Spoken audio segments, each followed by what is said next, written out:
Happy Tuesday.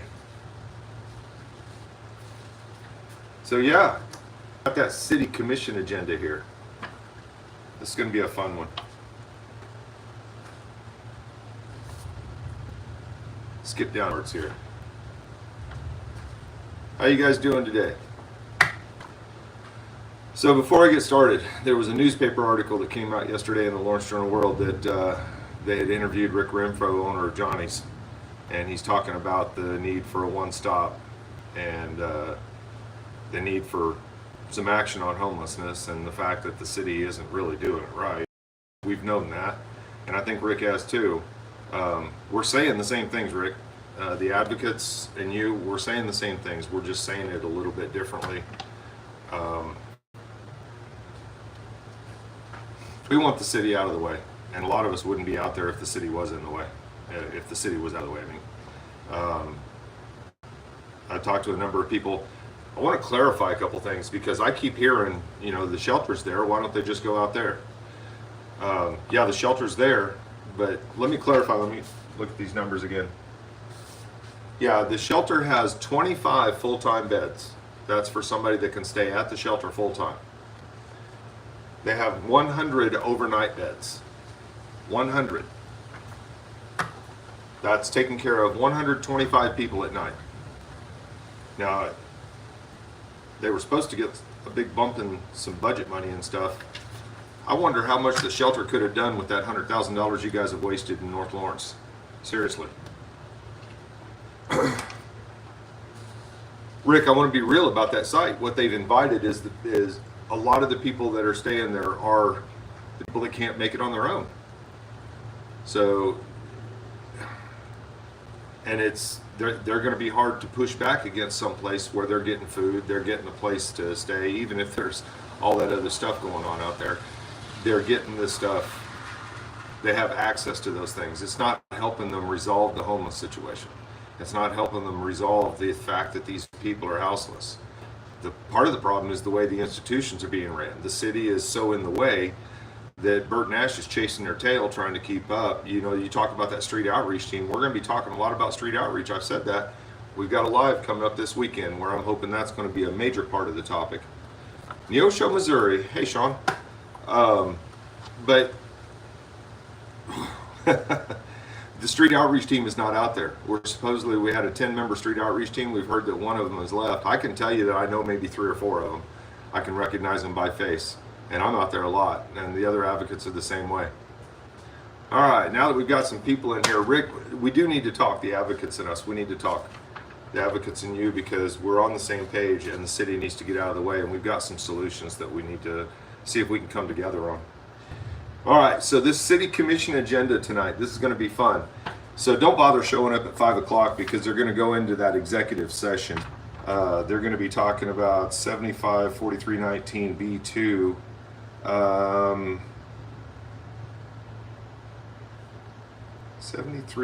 7319 applicable laws pursuant to, yeah, that's going to be a law pursuant to how to govern the meetings. When they come back, they're going to approve this agenda. They might make a change though. We'll see. They're going to proclaim July as Parks and Recreation Month. Hey, Mitch, do you get a trophy out of this? No, I bag on Mitch, but honestly, here lately we've been hearing some decent things about Mitch. The other night during the storm, he went over and he opened up the depot, and we hear that Ron went through the camp with a bullhorn telling people to go to the depot. We appreciate that. I mean, you probably helped some people survive that storm.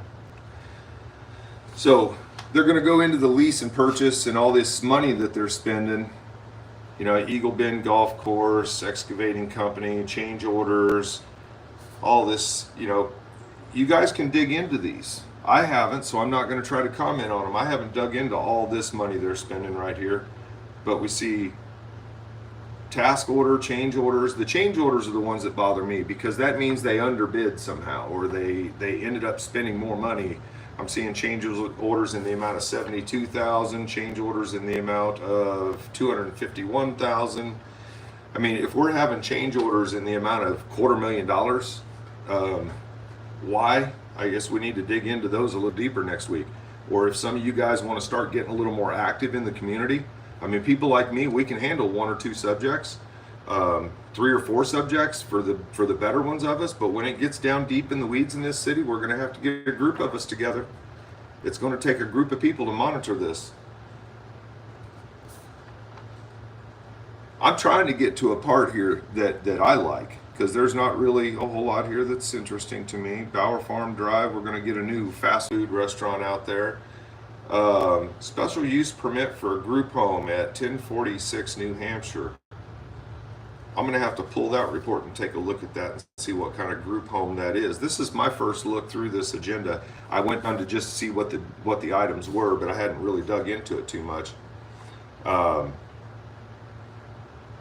Multi-dwelling residential duplex at 5651. They're going to rezone out there west and build some more high-end stuff for you guys. What I'm not seeing on here is anything that's going to get us closer to resolving homelessness or resolving police accountability yet. Okay, we're going to have a work session tonight, and I like the way this is worded. Receive an update from Confluence, who is guiding the Parks and Recreation, Arts and Culture comprehensive plan for the city of Lawrence. Why do we have somebody else guiding the comprehensive city plan? Do we not have capable city staff that can guide our plan? Maybe it's normal for them to third party this out. I'm still learning some things. Now we're getting down to the interesting ones. So the regular agenda item tonight, guys, this is going to be, what is this, page 5 of the agenda. Consider adopting on first reading ordinance number 9999, declaring the city to be a safe haven for all persons from the effects of discriminatory acts, legislation, regulation, or other actions. I want to know how you're doing that. So you're just going to blanket say that you're going to declare the city to be a safe haven for all persons from the effects of discriminatory acts, legislation, regulation. Phone call right in the middle of that in there. How can the city declare all persons to have a safe haven from the effects of? I mean, how non-specific are you trying to be there? Can you not? That's not what they came in. The SB 180 people, that's not what they came in looking for. And that's not what homeless crowd, the homeless advocates have come in looking for. If you're going to try to say that it's a safe haven from the effects of discriminatory acts, legislation, regulation, or other actions, what teeth do you have behind that? That one just blows my mind. That's regular agenda item number 1. I'm sure there's going to be a lot of comment on that. Hopefully we'll get to that pretty quickly tonight so that people don't start drifting out of the room before they get to comment. And if you're going to drift out of the room, go out and log in on Zoom. Log in on Zoom. I think the city needs to... There's no teeth. There's no teeth there. And we're going to come down here and show you why here in just a second. No teeth. Regular agenda item number 2, we're going to talk about the Historic Resources Commission in the Oriad neighborhood. But let's go down here on number 3. We're going to receive an update from the community police. 2 different calls there. Jen, I'm sorry, I can't talk right now. The Police Oversight Work Group is going to provide an update. Last week, I went in there and I told everybody at both the Police Oversight Work Group meeting on the 10th and at the City Commission that they have 2 members. Well, I told them at the City Commission that they had 2 members that were on that board. And they need to get that corrected. They need to get those board members replaced so that you can actually get a productive board that's going to come with some recommendations that you can actually follow through with. The police oversight process, when you have the police involved in it and the police making the decisions, you're not going to get the oversight. We have the mechanisms in place, they just don't follow them. They exonerate everything because it doesn't meet their policy, because they've written their policy to excuse constitutional violations. I could ramble on for hours on this. Community Police Oversight Work Group. Are they going to do anything? Are they going to do anything about the compromised members that they got? You know, I'm going to be watching these court hearings to see if I can figure out which person needed Skylar Richardson's testimony so much. And I kind of want to hear what that testimony is that he needed so much. That just blows my mind. I want to give a shout out to KC Leap. They got some broadcast on KSHB this morning. KC Leap, it's the Law Enforcement Accountability Project. While a little late getting to the game, they got here in 2021, while a lot of us were in it earlier. I'll tell you what, they've made an impact, and they put out some video that got a cop held accountable, got a $500,000 settlement. Now get this, guys, they're in court now to overturn a guilty plea because the guy pled guilty because he didn't think he had any other way out. He'd been beat by the police. They threw him to the ground on concrete and hurt him. But now that this video has come out, they're actually going to go back into court and try to overturn a guilty plea. How many times have you seen guilty pleas overturned? This is big, and it's big from an accountability standpoint because somebody on the street recorded that. Cops need to understand that we're recording the stuff that's going to end your careers if you don't shape up. Now, back to this. I got to go back to homeless issues here in Lawrence because this is going to become a problem here because the business community is coming out and saying that they have a problem with the way the city's doing it as well. We all need to get behind the one stop and force the city and the county's hand to do it.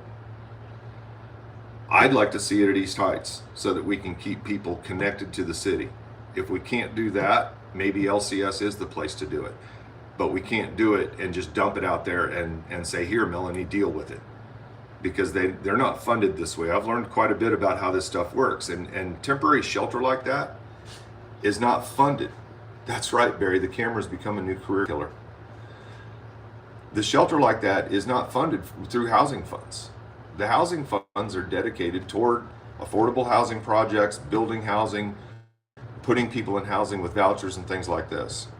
So that shelter's relying on the city and county to fund them. And the last time that they told them that they were going to give them funds, they ended up apparently reneging. We're not seeing any evidence that those funds were actually given.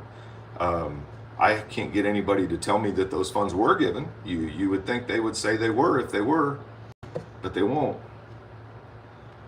The one stop has got to happen. And honestly, business leaders, the advocates, we've talked. I haven't talked to all of them, and I don't represent everybody, but I can tell you there is room for negotiation on this ordinance. If you guys want an ordinance to limit camping and limit vagrancy and things like that, we could do that, and we could get behind that if there was a place for people to get services. You know, we can't just criminalize people that are out on the street and have no other option. You can say that a lot of them are just coming here from out of town, and that's not necessarily the case. There was I'm going to call it a BS write-up about somebody getting attacked or threatened or something on the levee last night. And that person grew up here. He's not from out of town. The guy that did the murder, he's not from around here. You're right. There are people from outside of town that come here. There's ways to take care of that as well. Part of the reason they're coming here is because everything's so jacked up, they know that nothing's going to be done about it. That they can just come here and nobody's going to bother them. The city needs to get it together, and it's up to the city to do it. And the way the city's going to do that, you guys need to facilitate the infrastructure, help fund the projects, and get the hell out of the way of the service providers. We need a one-stop so the service providers aren't chasing their asses all over town trying to keep up with people. We need a street outreach team that's actually doing street outreach instead of staying in the office and being non-existent. I mean, literally, guys, when the people out at the camp, the advocates out there don't know who you are and you're calling yourself street outreach, what the hell are you doing? Because you damn sure ain't out at that camp. And damn it, I should have got that list ready. There's several of you on that street outreach team. If I've met you once, Kinzer, I've met you once. I've seen you out there at the camp once. Diane, who left, I saw her out at the camp once. Asher, I see Asher all the freaking time. That dude in that orange Subaru is always flying around town doing something.